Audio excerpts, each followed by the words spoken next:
Good morning, everyone. எல்லாருக்கும் காலை வணக்கம். Jesus loves you. இயேசு உங்களை நேசிக்கிறார். Praise God. Today we have a new interpreter. இன்றைக்கு நம்ம மத்தியில ஒரு புதிய இன்டர்பிரேட்டர் இருக்கனால கர்த்தருக்கு ஸ்தோத்திரம். I pray for myself, I pray for him, I pray for every one of you. நான் எனக்காக ஜெபம் பண்ணுகிறேன், உங்களுக்காக ஜெபம் பண்ணுகிறேன், எல்லாருக்காக நான் ஜெபம் பண்ணுகிறேன். We will be blessed by God's word. கர்த்தருடைய வார்த்தையினால நம்ம ஆசீர்வதிக்கப்படுவோம். Let's pray. Let's pray. ஜெபிப்போம். Father, we thank you for this day that you have gathered us together in your house. இந்த மத்தியில கர்த்தாவே மத்தியில நீ வந்திருக்கிறதுக்காக நன்றி சொல்கிறோம். We come to worship you and we come to hear your word. உம்முடைய சமூகத்துல வந்து உம்முடைய வசனத்தை கேட்க நாம் வந்திருக்கிறோம். We come to fellowship with brothers and sisters in Christ. இன்னைக்கு வந்து சபையார் மத்தியில ஒரு ஒன்று கூடுதல் வந்திருக்கிறோம். We come to encourage one another in the Lord. நம்ம ஒருவருக்கு ஒருவர் ஆறுதல் சொல்லும்படி வந்திருக்கிறோம். Bless the word today. இன்றைக்குள்ள வார்த்தையை ஆசீர்வதிக்கிறோம் ஆண்டவரே. Use your word to speak to us. இந்த வார்த்தை மூலமாக உங்கள் மக்களை வெளிப்படுத்தும் ஆண்டவரே. In Jesus' name we pray. இயேசு நாமத்தில் வெளிப்படுத்தும் ஆண்டவரே. Amen. The title of my message is I am the door of the sheep. இன்றைய செய்தியுடைய தலைப்பு வந்து நானே வாசல் என்ற செய்தி. Many of us are familiar with Jesus' famous statement, I am the good shepherd. பொதுவாக ரொம்ப பேர் நம்ம அறிந்திருக்கிறோம் அந்த வார்த்தைகளை நானே நல்ல மேய்ப்பன். Today I want to share on another I am statement by Jesus in the same chapter. இன்றைக்கு வந்து அதே அதிகாரத்திலிருந்து வேறொரு காரியத்தை உங்களுக்கு வெளிப்படுத்துகிறது. I am the door of the sheep. நானே ஆடுகளுக்கு வாசல். This is taken from John chapter 10. இந்த வசனங்கள் வந்து யோவான் 10ஆம் அதிகாரத்தில் எடுக்கப்பட்டிருக்கிறது. The two I am statements in John chapter 10 are interrelated. இந்த ரெண்டு காரியங்கள் ஒன்றுக்கு ஒன்றுக்கு தொடர்புடையதா இருக்கிறது. Because Jesus makes both of these statements in the context of sheep and shepherd metaphors. இந்த ரெண்டு காரியமும் ரெண்டு விதமா ஆடுகளும் அதனுடைய ஒற்றுமையும் குறிக்கிறது. Because these two statements are mixed right next to each other, some confusion could arise. இந்த இரண்டு கூற்றுகளும் ஒன்றன் பின் ஒன்றாக சொல்லப்படுவதால் இயேசு ஒரே நேரத்தில் ஒரு கதவும் மேய்ப்பருமாக என்று இருக்க முடிவு என்பது சில குழப்பங்களை ஏற்படுத்தலாம். How could Jesus be a door and at the same time be a shepherd? எப்படி இயேசு ஒரே நேரத்துல மேய்ப்பராகவும் வாசலாகவும் இருக்க முடியும்? To help you understand from the start, I tell you very plainly. மெய்யாகவே நான் உங்களுக்கு சொல்லுகிறேன், ஆட்டு தொழுவத்திற்குள் வாசல் வழியாக பிரவேசிக்கலாம், வேறு வழியாக ஏறுகிறவன் கள்ளனும் கொலைகாரனுமாய் இருக்கிறான். Jesus is the door because he is the way to salvation. நம்ம ரட்சிக்கப்படுவதற்கு ஒரே வழி இயேசு கிறிஸ்து மூலமாக. Jesus is the good shepherd because he feeds, guides and protects the sheep. இயேசு ஒரு நல்ல மேய்ப்பன், அவர் பாதுகாக்கிறார், அவர் வழிநடத்துகிறார். And Jesus was willing even to give his life for the sheep in order that they are rescued from death. So மரணத்திலிருந்து நம்மை பாதுகாத்து நம்மை வழிநடத்துகிற ஆண்டவராக இருக்கிறார். Okay, this passage, John chapter 1 to 10, talk about Jesus is the door. So the readers will read this. இந்த காரியங்கள் வந்து யோவான் 10ஆம் அதிகாரம் 1ஆம் வசனத்திலிருந்து 10வது வசனம் வரைக்கும் இருக்கிறது. மெய்யாகவே நான் உங்களுக்கு சொல்கிறேன், ஆட்டு தொழுவத்திற்குள் வாசல் வழியாக பிரவேசியாமல் வேறே வழியாக ஏறுகிறவன் கள்ளனும் கொள்ளைக்காரனுமாய் இருக்கிறான்.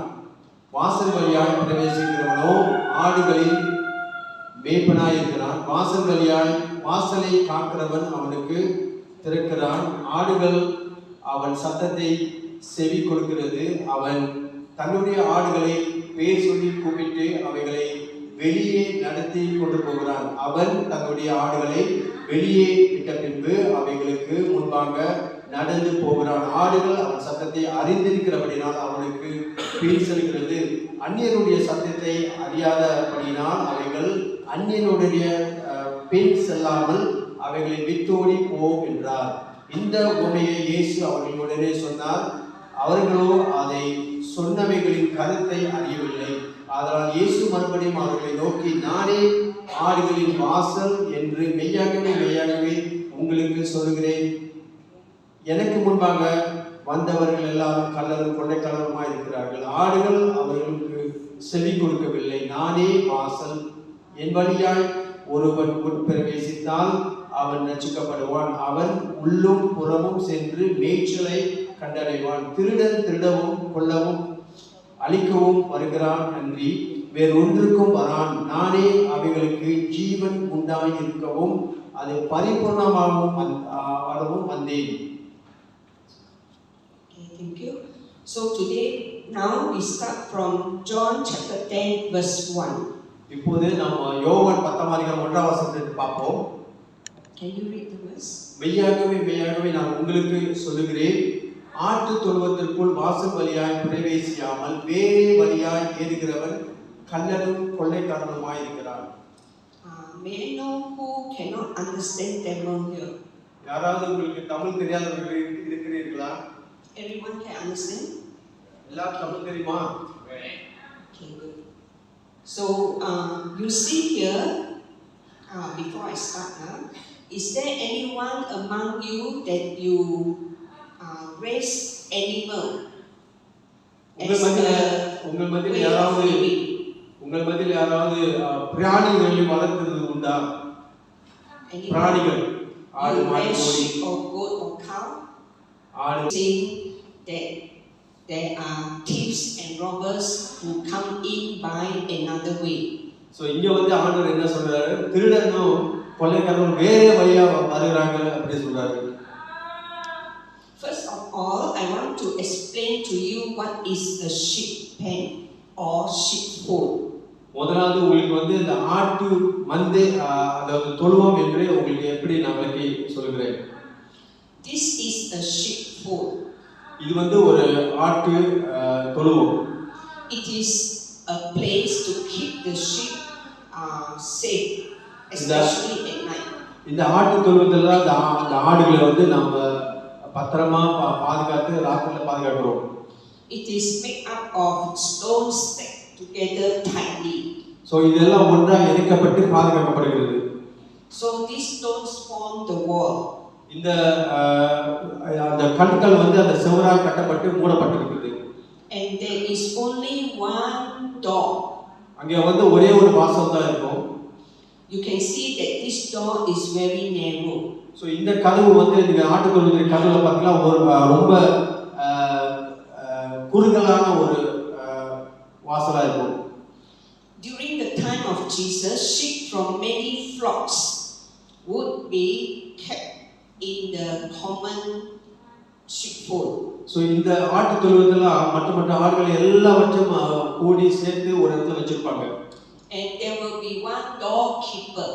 அங்க வந்து ஒருவர் வாசல்ல அந்த ஆடுகளை காக்குற ஒரு வாசல் காக்குறவரா இருப்பார்.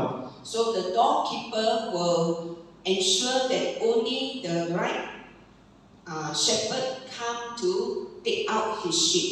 So இங்க வந்து பாத்தீங்கன்னாக்கா அந்த முக்கியமான அந்த ஆடு வந்து அந்த முதலாளிக்கு கீழ்ப்படிந்து அவர்தான் அந்த வழியாற்றி போவாரு. So it is actually unusual for Jesus to start his teaching by talking about thieves and robbers. So இது வந்து ஒரு விசித்திரமான காரியம். வந்து என்னன்னாக்க இயேசு வந்து அந்த திருடரும் கொள்ளைக்காரரை பத்தி சொல்கிறார். Who is the thief or robber?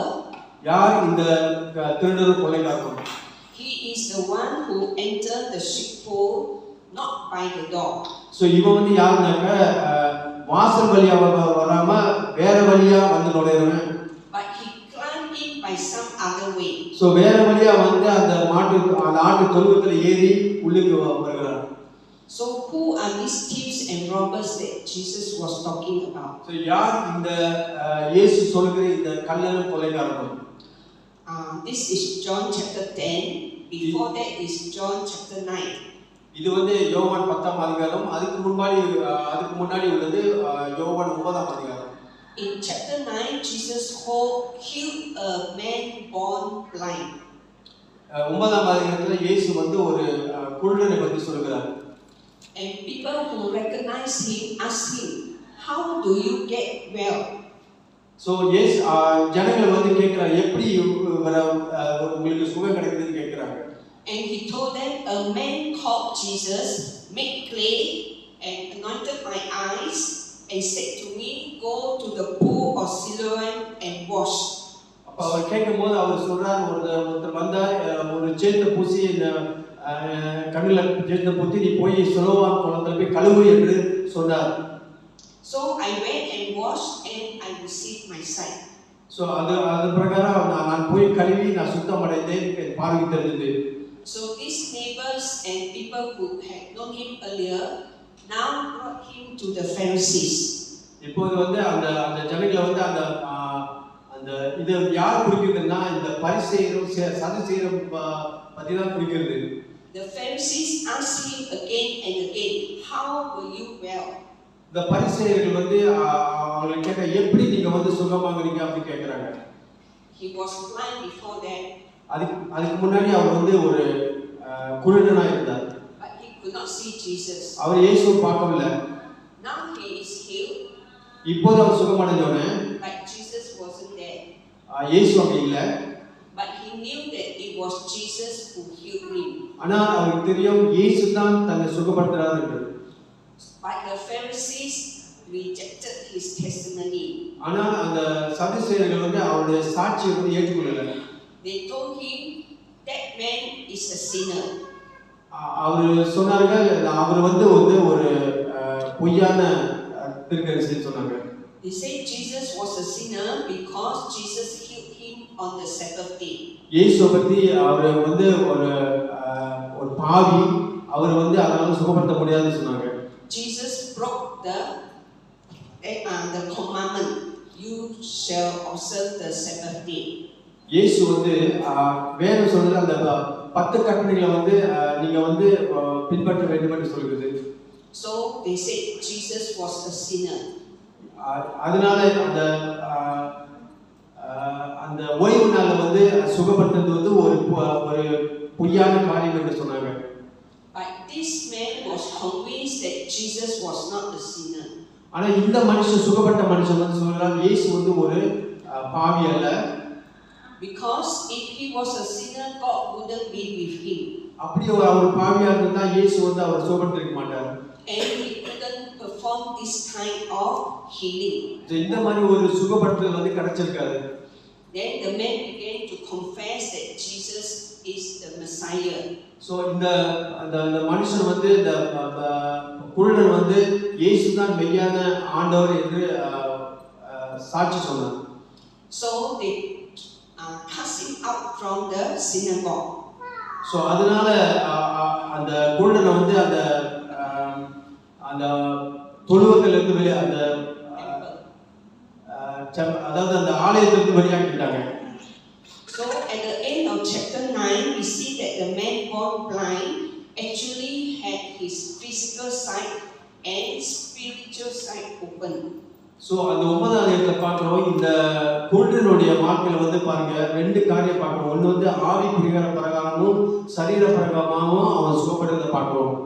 But the Pharisees who claimed to be spiritual leaders were actually blind to who Jesus was. So இந்த பரிசேயர் வந்து இயேசுவை குறித்து அவங்க வந்து ஒரு தவறான கருத்து சொல்லியிருந்தாங்க. So actually they have no right to the sheep, the people of God. So இவங்களுக்கு வந்து அந்த கடவுளுக்கு போற வழியை வந்து சரியா காட்டல. They are the thieves and the robbers that try to take away God's people. So இவர்கள் வந்து அந்த கடவுளுடைய வழியை வந்து மறைத்து வேற வழியா செஞ்சிருக்காங்க. So now you understand the thieves and the robbers are actually the religious leaders. So இங்க வந்து பார்க்கிறோம் இந்த கள்ளனும் கொள்ளைக்காரரும் யார் என்றால் இந்த மத போதகர்களும் இவர்கள் தான் இந்த கள்ளனும் கொள்ளைக்காரரும். Who do not bring people to know Jesus. So இவங்க வந்து கடவுளை பற்றி அறிகிற காரியத்தில் வந்து அவங்க ஈடுபடல. Verse 2 and 3. வசனம் 2ஆம் வசனம். Okay, this one. Verse 2 and 3. வாசல் வழியாக பிரவேசிக்கிறவனோ ஆடுகளின் மேய்ப்பனாய் இருக்கிறான். வாசலை காக்கிறவன் அவனுக்கு திறக்கிறான். ஆடுகளும் அவன் சத்தத்தை செவி கொடுக்கிறது. அவன் தன்னுடைய ஆடுகளை பேர் சொல்லி கூப்பிட்டு அவைகளை வெளியே நடத்தி கொண்டு போகிறான். So Jesus is using this image to differentiate himself between himself and other false shepherd. இயேசு இந்த படத்தை பயன்படுத்தி நமக்கு வாசல் படி திறக்கும் உண்மையான மேய்ப்பருக்கும் மக்களுக்கும் ஏமாற்றி ஆண்டவர் அறிவிக்கிறது தடுக்கும் பொய் மத போதகர்களுக்கு இடையிலான வேறுபாட்டை விளக்குகிறது. So the doorkeeper recognized the shepherd, and the doorkeeper will open the gate for the shepherd to come in. Okay, the வாசலை காக்கிறவன் வந்து அவனுக்கு தெரியுது என்ன ஆடுகளை வழிநடத்தவும் உள்ளுக்கு செல்லவும் வெளியே செல்லவும் அவர்தான் வழிநடத்துகிறார். The shepherd will stand at the door and begin to call out his sheep. So வாசல் வழியா நின்று அவரோட ஆடுகளை கூப்பிடும்போது ஆடுகள்லாம் வருது. His own sheep will recognize his voice and they will gather to him. So அந்த ஆட்டு அந்த மந்தையோருக்கு அந்த தலைவருக்கு வந்து தெரியும் அவர் சத்தத்தை அந்த ஆடுகள் எல்லாம் கேட்கும். But other sheep that belong to other shepherd will not recognize this shepherd's voice. So வேறே மந்தையில இருக்க மற்ற ஆடுகள் வந்து இந்த சத்தத்தை அவர் கூப்பிடும்போது கேட்காது. So other sheep will not follow this shepherd. So மற்ற ஆடுகள் வந்து இந்த மேய்ப்பனுடைய சத்தத்தை கேட்காதனால அது வராது.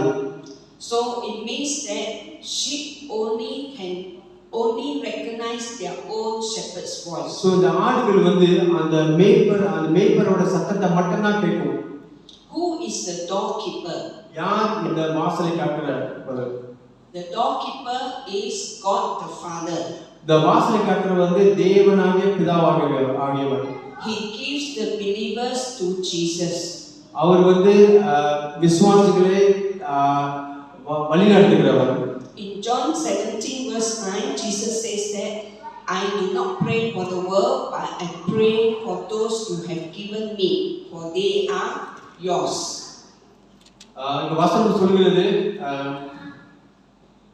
அவர் தன்னுடைய ஆடுகளை வெளியே விட்ட பின்பு அவைகளுக்கு முன்பாக நடந்து போகிறார்.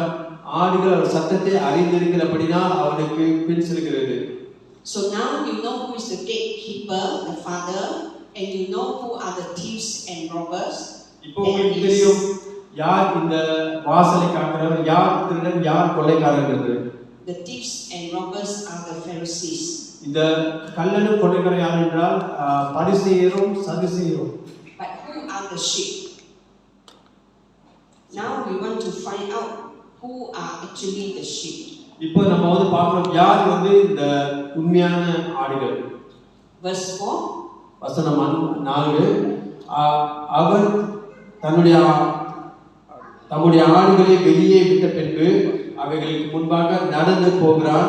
ஆடுகள் அவன் சத்தத்தை அறிந்திருக்கிறபடினால் அவனுக்கு பின் செல்கிறது.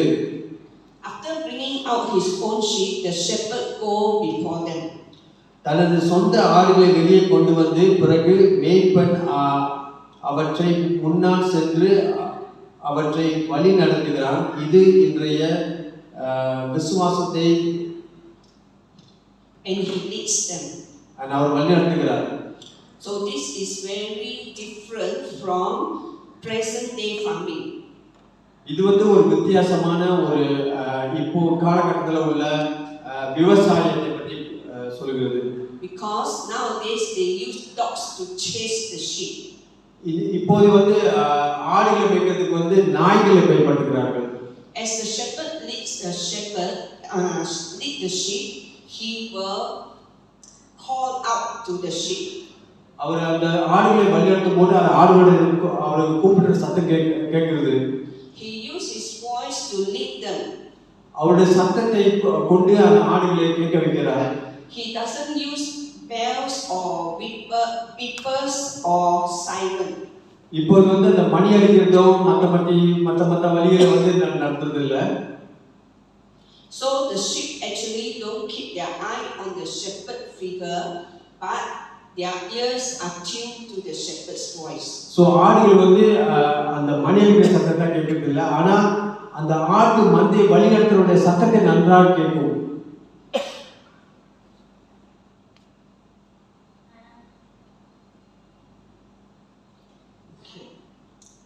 John chapter 10 verse 5 to 6. அந்நியருடைய சத்தத்தை அறியாதபடியினால் அவைகள் அந்நியருக்கு பின் செல்லாமல் அவைகளை விட்டோடி போம் என்றார். இங்கே இயேசு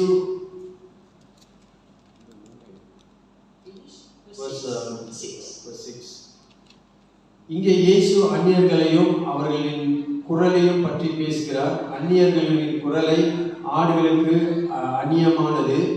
செம்மறி ஆடுகள் ஏதோ தவறு இருப்பதாக உணரும். அவற்றின் உணர்வு அந்நியரை தொடர வேண்டாம், ஆனால் அவைகளிடமிருந்து ஓடி செல்லும். வேறு வார்த்தைகளில் கூறுவதால் அவற்றின் குரலை கொண்டே அவற்றின் மேய்ப்பனுக்கு வாசலுக்கும் இடையில் அவர்களுக்கு செல்ல முடியும். Okay, verse 5 and 6 so long. Okay, Jesus here speak of strangers and their voice. இயேசு வந்து அந்த சத்தத்தின் வித்தியாசத்தை அறிந்திருக்கிறார். The voice of strangers is foreign to the sheep. அந்த ஆடுகள் வந்து அந்த வித்தியாசமான சத்தத்தை அறிந்து கொள்ளும். They will sense something is not right. அவங்களுக்கு அந்த ஆடுகளுக்கு வந்து இந்த அந்த வித்தியாசத்தை அறிந்து கொள்ளும்.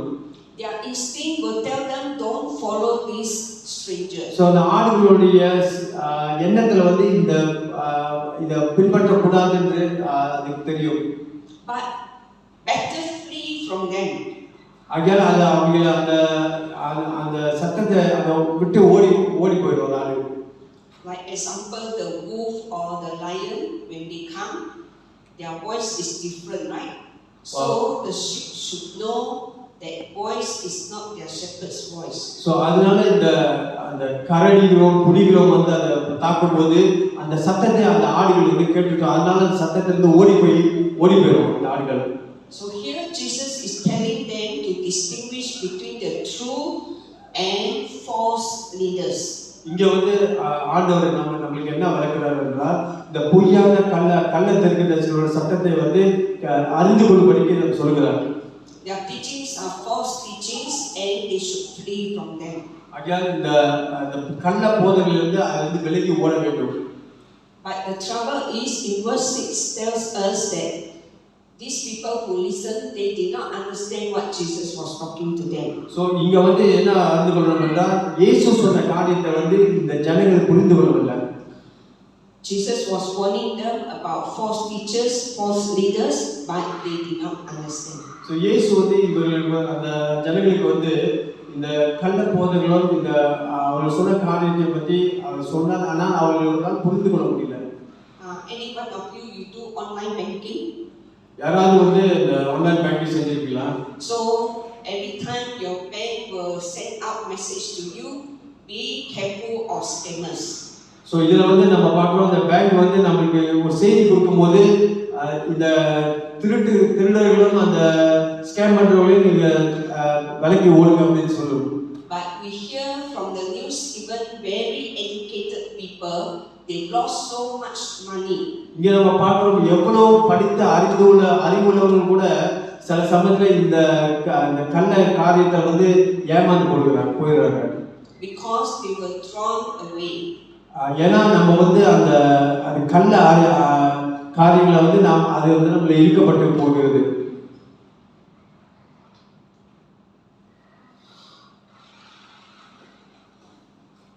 I want to to show you a video to show you that sheep only hear their own shepherd's voice. இங்க வந்து ஒரு வீடியோ உங்களுக்கு நான் காண்கிறேன். இது வந்து இந்த மேய்ப்பரோட சத்தம் மட்டும் இந்த ஆடுகள் கேட்கும்.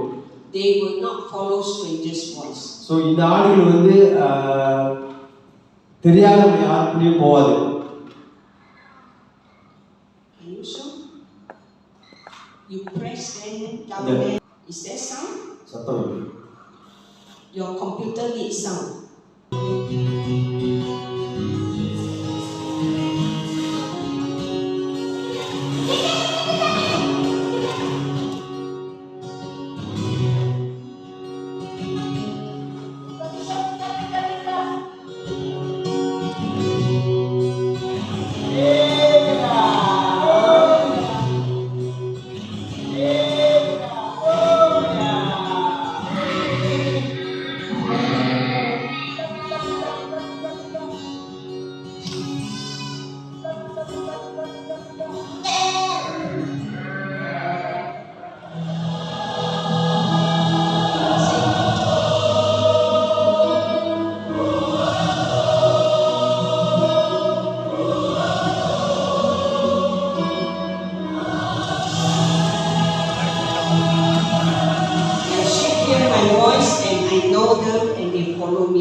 ஆடுகள் இந்த சத்தத்தை கேட்டு அதை பின்பற்றும். So you see from this video, 3 people try to call the sheep, no response. இந்த வீடியோ நீங்க பார்க்கும்போது அந்த 3 காரியத்தை பார்க்குறீங்க. முதலாவது வந்து அந்த ஆடு அந்த சத்தத்தை வந்து கேட்காது. ரெண்டாவது கேட்கும்போதும் அது கேட்காது. மூணாவது சத்தத்தை தான் கேட்கும். When the true shepherd call, the sheep will come to him. அந்த உண்மையான அந்த மேய்ப்பர் கூப்பிடும்போது அந்த ஆடுகள் வந்து பின்பற்றி வந்துரும். Okay, the next slide, verse 7 to 8.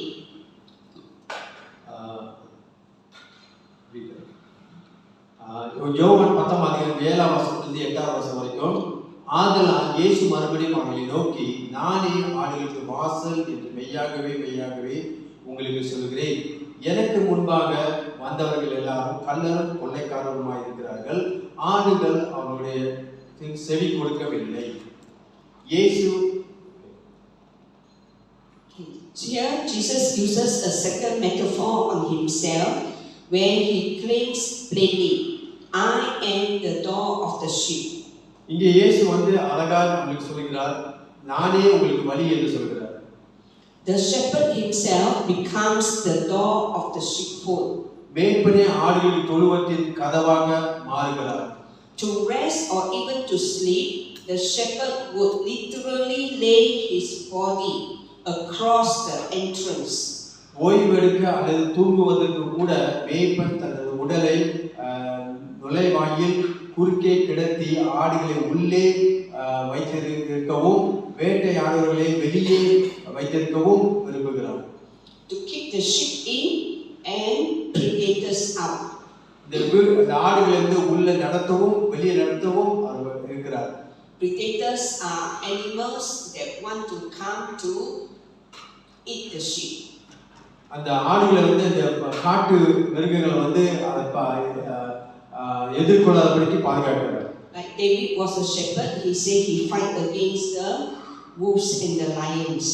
தாவீதை பத்தி நம்ம பார்க்கிறோம். அவர் ஆடு மேய்க்கும் போது இந்த கரடிகள் புலிகள் வரும்போது அதை எதிர்த்து நின்று போராடுகிறார். All the best. So shepherd, actually the shepherd is in fact the door. So அந்த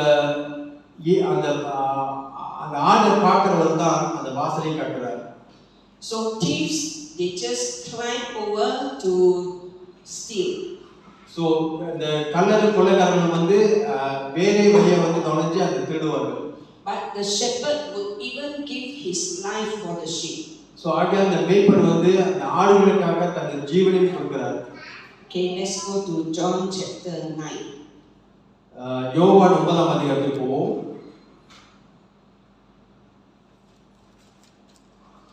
Jesus says, I am the door. If anyone enters by me, he will be saved.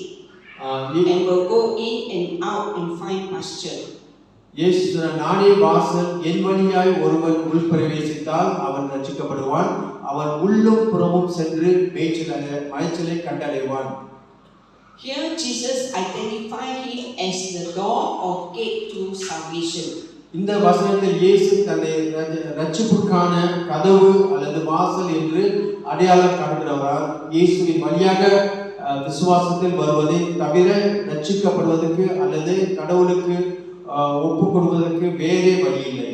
There is no other way to be saved or be reconciled with God except coming to Jesus in faith. So நம்ம ரட்சிக்கப்படுவது இயேசுவை தவிர வேற வழியே இல்லை. So those who enter through Jesus, that is believe in Jesus, will be saved. So இயேசுவை நம்பி அவர் வழியாக செல்கிற ஒரு ஜனங்கள் தான் ரட்சிக்கப்பட முடியும். And what will they do? They will go in and out and find pasture. So அவங்களுக்கு என்ன சலுகை கிடைக்கும்னா அவங்க உள்ள பிரவேசிக்கும் வெளியே வரவங்களுக்கும் சலுகை கிடைக்கும். Pasture represents the rich spiritual life that Jesus offers. So இயேசு பொருத்தமா இருக்குது. So that you can grow spiritually. ஐயா நம்ம ஆவிக்குரிய வாழ்க்கையில நல்லா வளர முடியும். Verse 10. வசனம் 10.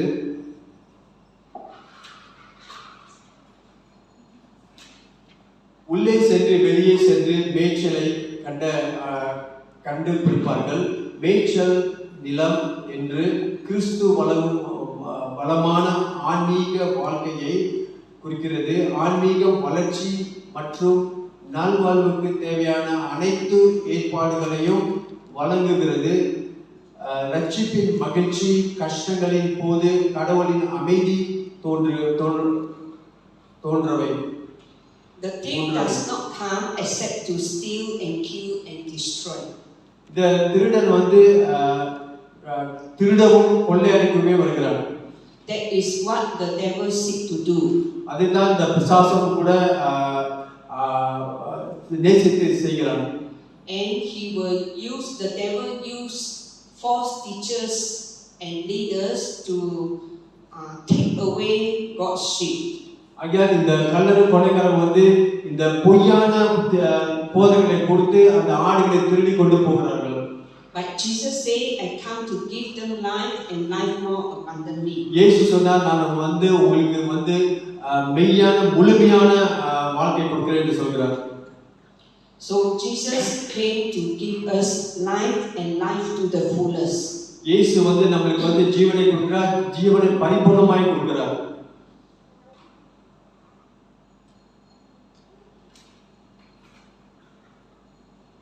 Okay, Jesus said, I am the way, the truth and the life. இயேசு சொல்கிறார், நானே வழி, நானே சத்தியம், நானே ஜீவனுமாய் இருக்கிறேன் என்று சொல்கிறார். Jesus is the only door to salvation. இயேசுதான் ஒரே வழி ரட்சிக்கப்படுவதற்கு. So if your family members they have not believed in Jesus, உங்கள் குடும்பத்தில் யாராவது ரட்சிக்கப்படாமல் என்றால் ரட்சிக்கப்படுவதற்கு இயேசுதான் வழி. There are no other gods that can save human souls. So வேற வழிகள் மதங்கள் நம்ம ரட்சிப்பதற்கு வழி காமிக்க முடியாது. So you need to pray for them and share the gospel with them. So நீங்க அவங்களுக்காக ஜெபம் பண்ணி அவங்களை ரட்சிப்புக்கு வழி நடத்த வேண்டும். So that they can enter into the kingdom of God. So ஆகையால் தான் அந்த ரட்சிப்பின் வழி அவர்கள் அடைய முடியும். So Jesus is the only way to salvation. இயேசு ரட்சிக்கப்படுவதற்கு ஒரே வழி. He is the only entryway to God for salvation. So ரட்சிக்கப்படுவதற்கு இயேசு தான் ஒரே வழி பரலோகத்துக்கு. For a person to be saved, they must come to believe in Jesus, the Son of God. So ரட்சிக்கப்படுவதற்கு யாரா இருந்தாலும் அவர் இயேசுவை நம்பி அவர் விசுவாசிக்கும் போது தான் ரட்சிப்புக்குள்ள வர முடியும். After healing the man born blind, Jesus came back to that man. So அந்த இயேசு அந்த சுகமடைஞ்ச அந்த குருடர் மறுபடியும் இயேசுவை சந்திக்கிறார். After he was cast out. அவன் வந்து அந்த விடுதலை அடைந்த பிறகு you can read 35 to 38.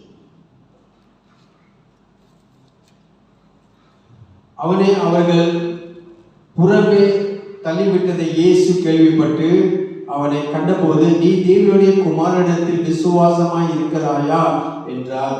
அதற்கு அவன், ஆண்டவரே, அவரிடத்தில் நான் விசுவாசமாய் இருக்கும்படிக்கு அவர் யார் என்றான். இயேசு அவனை நோக்கி, நீ அவரை கண்டிருக்கிறாய், உடனே கூட பேசுகிறவர் அவர்தான் என்றார்.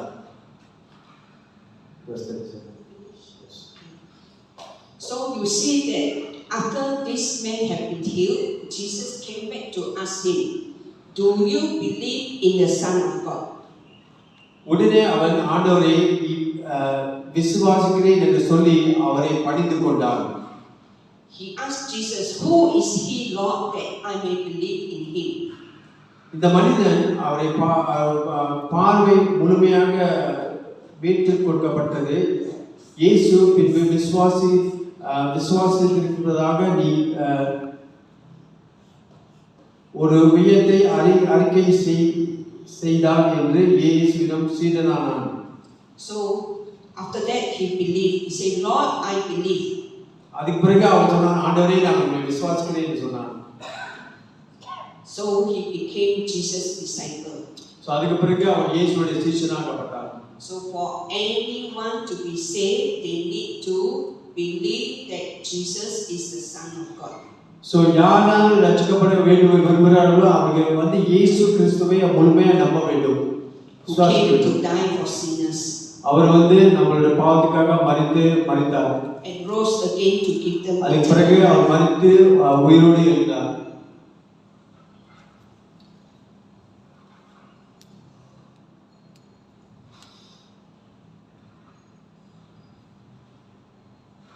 So sheepfold again. மறுபடியும் அந்த தொழுவத்துக்கு போகிறோம். Sheepfold symbolizes the place where the sheep or believers are kept. இந்த ஆடு மண்ணை தொழுவத்தை பார்க்கிறோம். இங்க தான் இந்த ஆடுகள் எல்லாம் வந்து பாதுகாக்கப்படுகிறது. It speaks of the position of salvation that come by believing Jesus to be the Son of God. இதை நம்ம என்ன பார்க்கணும்னா, இது மூலமா தான் நம்ம வந்து நம்ம பாதுகாக்கப்பட்டு வழிநடத்தப்படுகிறோம். Brother Amos will read for you some verses in Daniel. Yes. 1 Peter chapter 2 verse 25.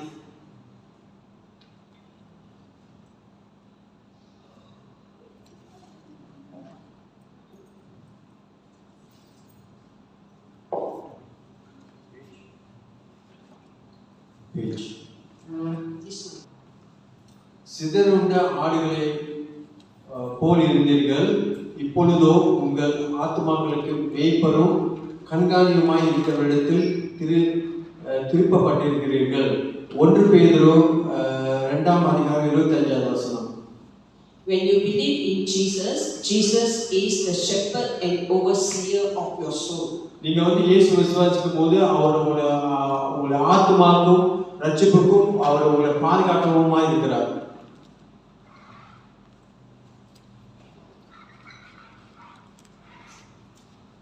Okay, and Jesus also promised in verse 26, I give them eternal life and they shall never perish. Perish means go to hell. Okay, neither shall anyone snatch them out of my hand. So இயேசு சொல்கிறார், அந்த ஆடுகள் வந்து என்னுடைய பார்வையிலிருந்து யாரும் எடுத்துக்கொள்ள முடியாது, பிடிக்கிக் கொள்ள முடியாது. You are safe in Jesus' hand. ஆகையால் நீங்க வந்து இயேசுவுடைய கையில் இருக்கும்போது நீங்க வந்து பாதுகாக்கப்படுகிறீர்கள். No one can snatch you out of. ஒருவரும் உங்களை வந்து அவருடைய கையிலிருந்து பறித்துக் கொள்ள முடியாது. So the sheep represent those who come to Jesus, the true shepherd, for salvation. So இந்த முழுமையா ரட்சிக்கப்பட்ட ஒவ்வொருவரும் இந்த இயேசுதான் வந்து நம்ம அறிந்து கொள்கிறோம். Jesus said, my sheep hear my voice and I know them and they follow me. இயேசு சொல்றார், என்னுடைய ஆடுகளின் சத்தத்தை கேட்கும், அவர்கள் பின்தொடர்ந்து வருவார்கள் சொல்றார். If you don't follow me, you get lost, right? நீங்க ஆண்டவரை பின்பற்ற போனீங்கன்னாக்கா நீங்க வந்து தொலைஞ்சு போயிருவீங்க. So how do you follow Jesus? நீங்கள் எப்படி ஆண்டவரை பின்பற்ற முடியும்? To follow, you need to hear his voice. நீங்க அவருடைய சத்தத்தை வந்து கேட்கும்போது அவரை பின்பற்ற முடியும். The voice is the word of God. அந்த சத்தமானது அந்த ஆண்டவருடைய வார்த்தை. Peter said, Lord, to whom shall we go? You have the words of eternal life. பேதுரு சொல்கிறார், ஆண்டவரே, ஜீவனுள்ள வார்த்தை உம்மிடத்தில் இருக்கு, நான் வேற எங்க நான் செல்ல முடியும்னு சொல்கிறார். So if we follow Jesus and his word, we will have eternal life. ஆண்டவருடைய வார்த்தை கேட்டு அதை பின்பற்றும் போது நமக்கு நித்திய ஜீவன் உண்டு. When you become a believer, God did not straight away take you to heaven. நீங்க வந்து ஒரு விசுவாசி ஆகும்போது உடனே உங்களை வந்து பரலோகத்துக்கு கொண்டு போக மாட்டார். God still leave you here on earth, right? இந்த உலகத்துல வந்து நீங்க வந்து வாழக்கூடிய வாய்ப்புகள் எல்லாம் உங்களுக்கு கொடுக்கிறார். Like for me, I'm nearly 50 years Christian already. நான் வந்து கல்யாணம் பண்ணி ஒரு 50 வருஷம் ஆகுது. I believe in Jesus when I was in Form 3. நான் வந்து 9வது படிக்கும்போது நான் இயேசுவை ஏற்றுக்கொண்டேன். But Jesus promised that we will be protected from the evil one. So இயேசு என்ன நமக்கு வாக்கு கொடுத்திருக்கிறார் என்றால் நம்மளை வந்து பொல்லாங்கர் கையிலிருந்து நம்மளை பாதுகாக்கிறார். This is Jesus' prayer for all Christians. இதுதான் நம்ம இயேசுவுடைய ஜெபம் நம்ம எல்லாருக்கும். John 17 verse 15. யோவான் 17:15. நீ அவர்களை உலகத்திலிருந்து எடுத்துக் கொள்ளும்படி நான் வேண்டிக் கொள்ளாமல் நீர் அவர்களை தீமையிலிருந்து காக்கும்படி வேண்டிக் கொள்கிறேன் என்றார். I think we need to change this battery. Okay, 2 Thessalonians chapter 3 verse 3. 2 தெசலோனிக்கர் 3:3 கர்த்தரே உண்மை உள்ளவர், அவர் உங்களை ஸ்திரப்படுத்தி தீமையிலிருந்து விலக்கி காத்துக் கொள்கிறார். See, the Lord is faithful. He will establish you and guard you from the evil one. So ஆண்டவர் வந்து உண்மை உள்ளவர், உங்களை வந்து பொல்லாப்பிலிருந்து உங்களை பாதுகாக்கிறார். Jesus is the Lion of Judah. இயேசுதான் இந்த யூதாவுடைய சிங்கம். The devil is just a roaring lion. இந்த பிசாசானவன் வந்து ஒரு பொய்யான ஒரு கள்ளத்திற்குதரிசி. Jesus come to protect you and rescue you from the enemy. So இயேசு வந்து உங்களை வந்து அந்த சாத்தான் கையில இருந்து நம்மளை விடுவிக்கவும் பாதுகாக்கவும் வந்திருக்கிறார். But you must always learn to hear the shepherd's voice and follow him. So நீங்க வந்து எப்போதும் அந்த மேய்ப்பனுடைய சத்தத்தை கேட்டு அவரை பின்பற்றி போக வேண்டும். Here is another promise. இங்க ஒரு வாக்குத்தத்தம் உண்டு. John chapter 10 verse 28 to 29.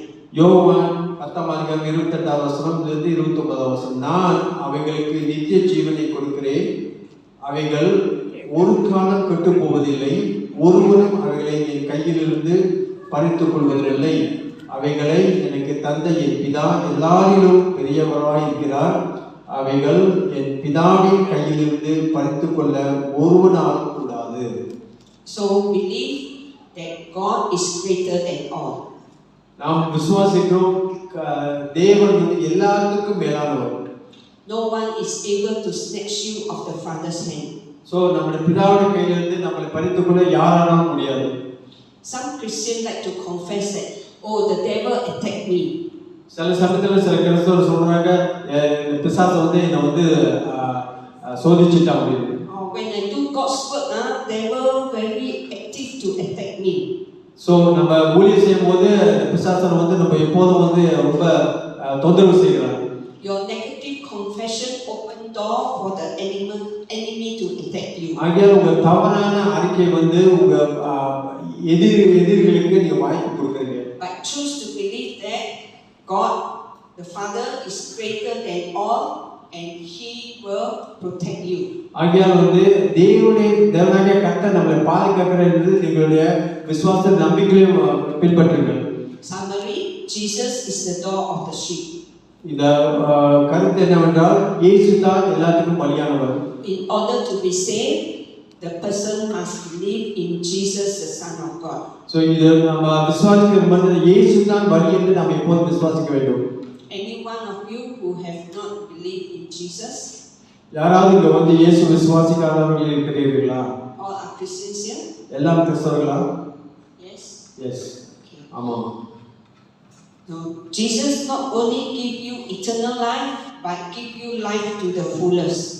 இயேசு வந்து நித்திய ஜீவனை மட்டும் கொடுக்கறதில்லை, ஆனால் ஜீவனை பரிபூர்ணமாய் நமக்கு கொடுக்கிறார். If you are faithful to read the word of God every day, நீங்க எப்போதும் வந்து ஆண்டவருடைய வார்த்தையை நீங்க வாசிக்கிறதால் and obey him means follow him, obey him, his word. அவருடைய வார்த்தையை வந்து விசுவாசித்து பின்பற்ற வேண்டும். Then you will receive spiritual nourishment, protection and guidance. அப்போதுதான் உங்களுக்கு வந்து ஆவிக்குரிய வாழ்க்கையில வந்து பாதுகாப்பு கிடைக்கிறது. So this is the abundant life that Jesus wants to give to you. இதுதான் வந்து ஒரு பரிபூர்ணமான ஜீவன் ஆண்டவர் உங்களுக்கு கொடுக்கிறார்.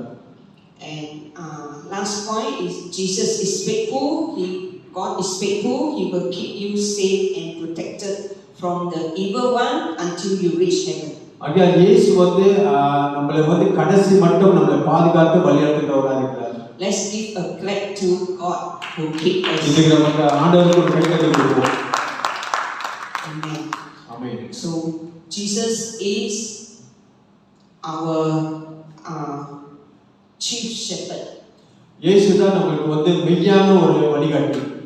And he has entrusted his sheep, believers, to under shepherds. So இயேசு வந்து நம்மளுக்கு தான் அந்த வாக்குத்தத்தத்தை கொடுத்திருக்கிறார். Under shepherds are pastors, church leaders or elders. நம்மளை வழிநடத்துறவர்கள் வந்து நம்மளுடைய போதகர், நம்மளுடைய பாஸ்டர் அவர்கள் தான். They are responsible for your spiritual health and well-being. அவர்கள் தான் நம்மளுடைய ஆவிக்குரிய ஜீவிதத்துக்கு ஒரு பாதுகாப்பும் வழிநடத்துவமாக இருக்கிறார்கள். So you submit to their preaching, their teaching and discipleship. ஆகையால் நம்ம ஒவ்வொருவரும் அவருடைய போதனையையும் அவர் வழிநடத்தலையும் நம்ம பின்பற்ற வேண்டும். Okay, so shepherds are also accountable to God. ஆனால் மேய்ப்பர்கள் கூட ஆண்டவருக்கு வந்து பதில் கொடுக்கிறவர்களாக இருக்கிறார்கள். How they catch, feed and protect the sheep. எப்படி அவர்களை வந்து அந்த ஆடுகளை வழிநடத்தி பாதுகாக்கிறார்கள். But one day God will reward the shepherd who care for you. So ஒரு நாளைக்கு வந்து ஆண்டவர் வந்து இந்த மேய்ப்பர் வழிநடத்துறவர்களை ஒரு நாளைக்கு வந்து அவர் ஆசீர்வதிப்பார். Today I want to pray with you all because you need a pastor. இன்றைக்கு வந்து உங்களுக்கு வந்து ஒரு போதகர் தேவைப்படுகிறது. அதனால நான் அதுக்காக உங்களுக்கு ஜெபம் பண்ண போகிறேன். You agree you need a pastor? நீங்க வந்து உங்களுக்கு ஒரு பாஸ்டர் தேவை என்று விரும்புகிறீர்களா? Okay, so we want to pray that God will give you a good pastor. So நாம் வந்து நல்ல ஒரு போதகர் ஆண்டவர் கொடுக்கும்படிக்கு நாம் ஜெபம் பண்ணுவோம். Who will feed you the word of God faithfully. So உங்களுக்கு வந்து ஒரு நல்ல போதகர்களை கொடுத்து உங்களை ஆசீர்வதிப்பார். Who will watch over your soul. உங்களுடைய ஆத்மா வந்து ரட்சிப்புக்கு வழியில் நடத்துவார். Okay, can we pray? நம்ம ஜெபிப்போம். Pray in your own words first. நீங்க உங்களுடைய சொந்த வார்த்தையின் மூலமா ஜெபம் பண்ணுங்க. Hallelujah. Hallelujah. ஸ்தோத்திரம் ஆண்டவரே. You are the overseer over our soul. நீதான் எங்களுக்கு நல்ல மேய்ப்பர். எங்களுடைய ஆத்மாவுக்கு பாதுகாப்பு கொடுக்கிறவர் நீதான். Jesus, you love us and you care for us. இயேசுவே, எங்களை நீர் நேசிக்கிறீர், எங்களை அன்பு கொடுக்கிறீர். Lord, you give under shepherd to care for this flock of sheep. அதனால நீர் வந்து எங்களுக்கு போதகரும் வழிநடத்துறவர்களும் எங்களுக்கு கொடுத்திருக்கிறீர். Lord, in your time, in your marvelous way, God, you will send the shepherd to care for this flock. ஆண்டவரே, ஏற்ற காலத்தில் ஒரு நல்ல ஒரு மேய்ப்பரை எங்கள் மத்தியில் அனுப்பும்படிக்கு ஜெபிக்கிறோம்.